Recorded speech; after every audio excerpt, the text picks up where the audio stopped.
Alright guys, so you've heard from Ben, who is a seminarian, and you've heard from Steph, who is now married, and those are two vocations that you see a lot in the Catholic Church. Now, Bekah and I are going to stand up here and talk to you about a different vocation that is still just as important, which is just being single. I mean, being single in the Catholic Church, everyone's like, oh, you got to be a nun or a brother if you're going to be single for the rest of your life. No, that's not the case. We are just waiting to get to the point in our life where Steph is at. I mean, you have to build up to that anticipation. You have to wait, and you have to earn and pay your time for it.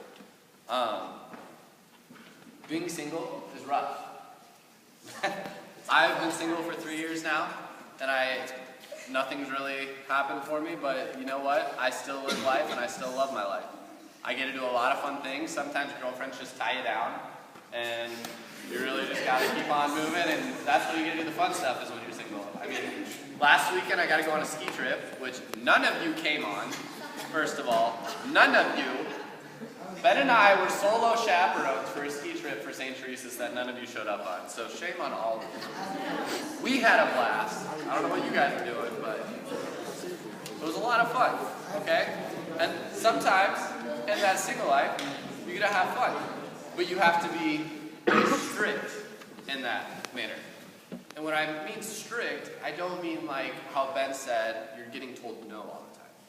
When I mean strict, you just have to be very modest about yourself, and you have to just almost encourage yourself a little bit along the way. You have to push yourself to be holy. You have to push yourself to be good to yourself. I mean, it takes a lot to just even get to Mass sometimes on the weekends. And it doesn't make sense when you're saying, why is it hard in the single life? Well, sometimes when you date people, you can use them as an accountability partner to like get you to go to church. But when you're single, you're kind of just off on your own little world, doing your own little thing, and moving along the way. So you really got to push yourself to do things, to be holy, to do good. I teach confirmation. That's what I do. I love to come in and talk to you guys once a month and to hang out with you guys on the other Wednesdays. But I do that to keep me rooted in Christ, to keep me strong in my faith. So one day, when I find someone, that they are either just where I'm at in my faith life or higher, so I can rise up to where they are. A few months ago, Bekah and I gave a little talk, kind of similar to what we're going to talk about tonight, but we're not going to do it because we didn't bring our ladder. You got to have a ladder to do that talk, so we're not going to do it. I know we got stairs, but it's just not as dramatic. It's not as dramatic. But it's the purpose of you got to rise to meet someone in the single life. We're going to bounce back and forth and talk, but the point I want to leave off with is when you're single, you need to rise to the occasion of your other person. You got to set a bar high, and you got to rise to it. You got to make them rise to it, and you yourself have to stay at that point instead of stepping down or going up. So I guess I'll take it from there. Growing up, I grew up in a Catholic family. I was the third kid. I had older siblings that were way older than me, and then another younger sister. And so in a way, I was kind of the oldest child and the middle child. So I did a lot of things and followed my brothers and sisters that were older than me, but I also did a lot of things on my own that were way different than how they did. Things. And my brother and sister both went to Creighton after high school. They loved it, they graduated, they came back to Des Moines, and they've settled in Des Moines. I went through high school, I graduated, I went to Creighton for a year, and I hated it. So I came back to Des Moines a little earlier than I planned, and I ended up at Grandview over on the east side of nursing school. So that's where I am now. And since I've kind of realized, like, I am my own person, I realized inside, like, God made me as an individual for a reason. He didn't make me like anybody else because he has a special plan for me. And it's only for me. Just like each one of you has your own plan for you that he's made just for you. I realized that, there was kind of a big weight off my shoulders. So in realizing that, I just came to know myself better. And I decided that it was time to maybe start looking to find another person who maybe I want to spend the rest of my life with. Because I felt a very strong calling to marriage. So when that happened, when I realized that,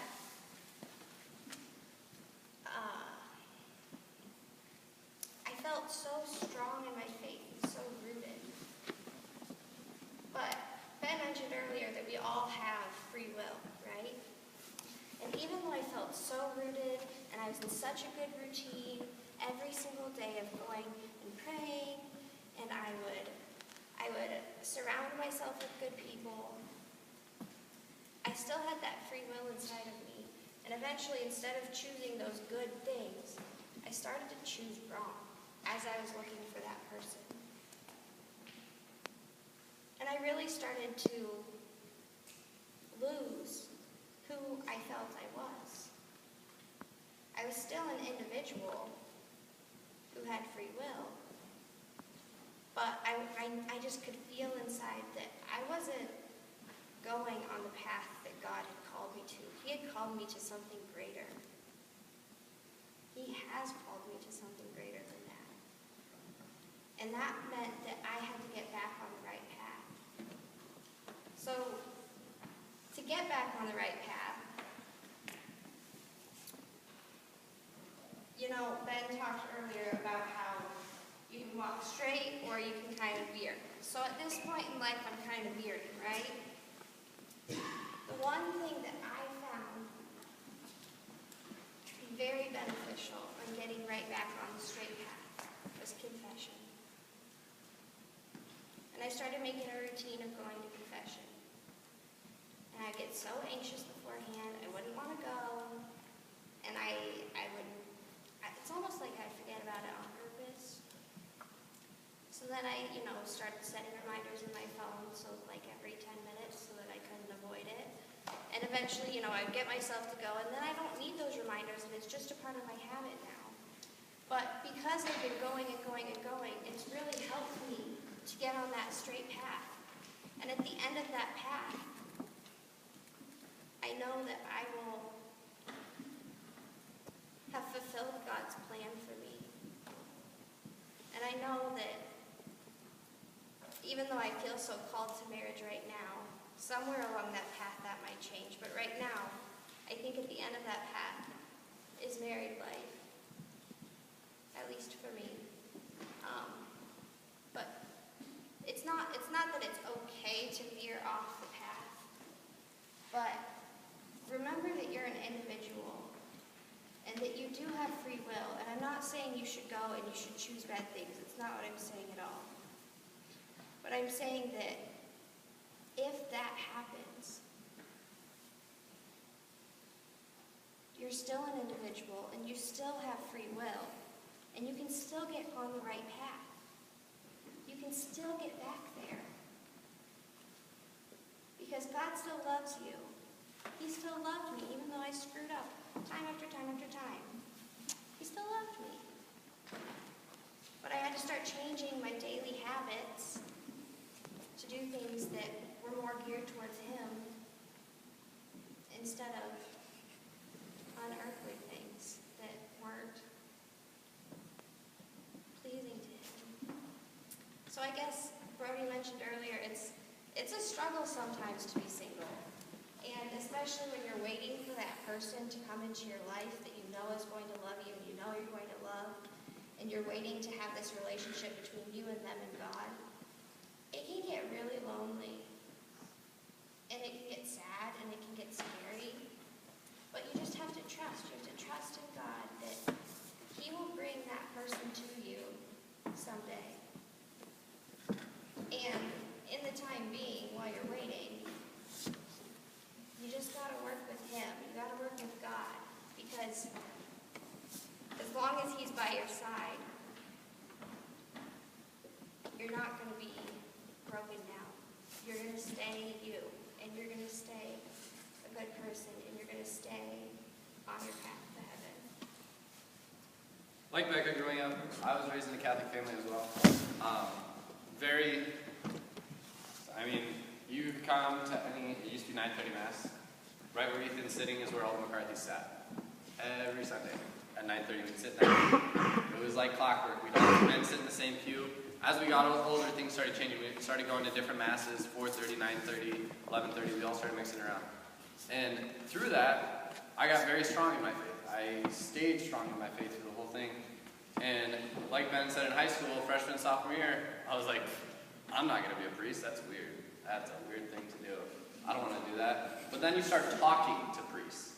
Priests are some of the funniest people you will ever talk to in your whole entire life. They have stories for just about everything. And if you don't believe me, go try and sit down with Father Kiernan for only 15 minutes. It doesn't work. The man will talk to you for an hour. He just doesn't stop talking. But it's all insightful knowledge. So, junior year came around and I started discerning the priesthood. I had to figure out if that's what I was called to do. It's one of those things that every guy is told, you need to discern this priesthood, and every girl is told, you need to discern the religious life. You just got to do it. No, you got to just put your heart into it. You got to see where God is calling you to be. So I prayed, Ben and I talked about it together. I was always just like, nah, it's not the right place for me. It doesn't make sense to me. Like, I see myself being a family man.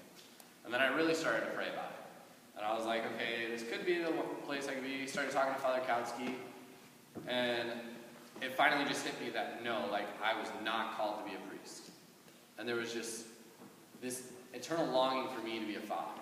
And that was just something that I was like, okay, that's my sign from God that I'm not called to be a priest. But that doesn't mean I need to lose my faith. So I kept my faith. Growing up with Ben since kindergarten, it makes it kind of easy to have a really good friend in your life that's going to be a priest one day. I mean, I can go to him for just about anything.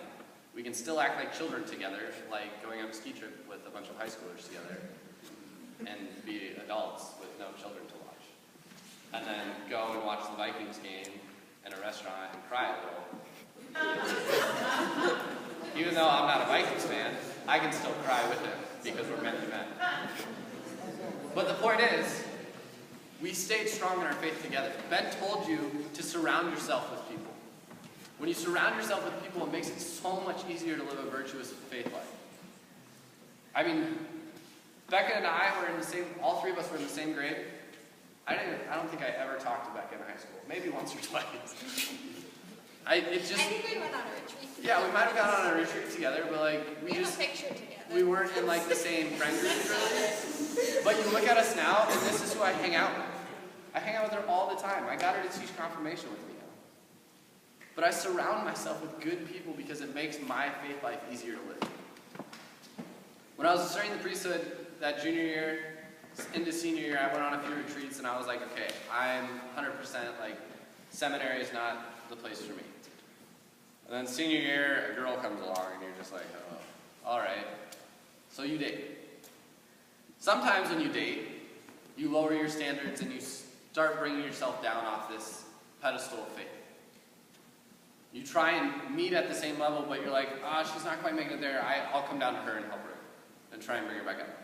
If you start coming down, you're not going to go back up together. I'll just let you know that right now. It doesn't happen. And if it does, let me know your secrets. Because so far, it hasn't.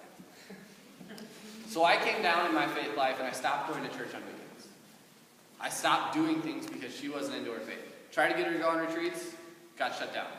Tried to get her to go to church, got shut down. Don't think she'd ever go to adoration with me, and adoration's a beautiful, beautiful thing. And it just wasn't working. It took me like 9 months to realize that that was a bad relationship. It's a long time to date someone without God in the picture. He was always there for me, but he wasn't there for her. Like Steph said, you gotta have God at the center.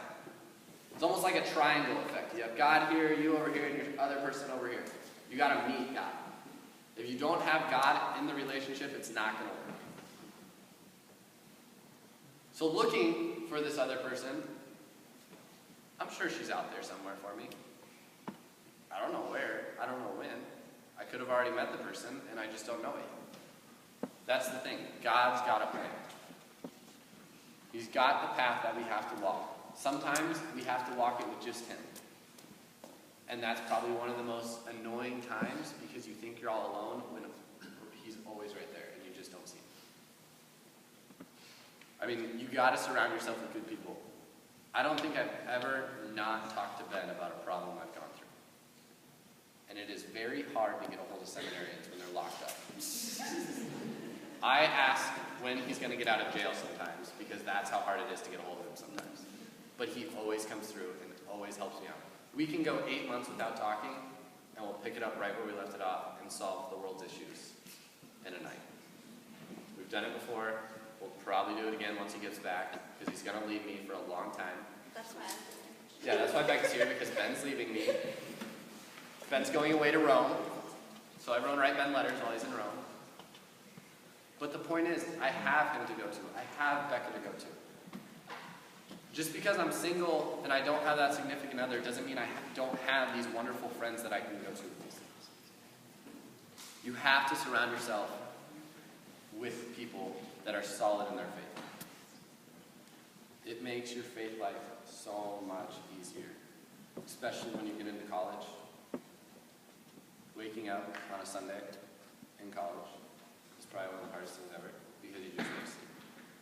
And mass is early. But when you go to college, they have these crazy things called last chance mass that are at like 9 o'clock at night, and there's no excuse not to make it to it because you're up doing the paper that was supposed to be done the next day. But you can still make it to it.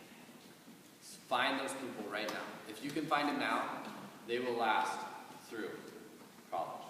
You don't even have to go to the same school as them, but they will be your lifelong friends to keep you rooted in the faith and to help you stay strong with who you are.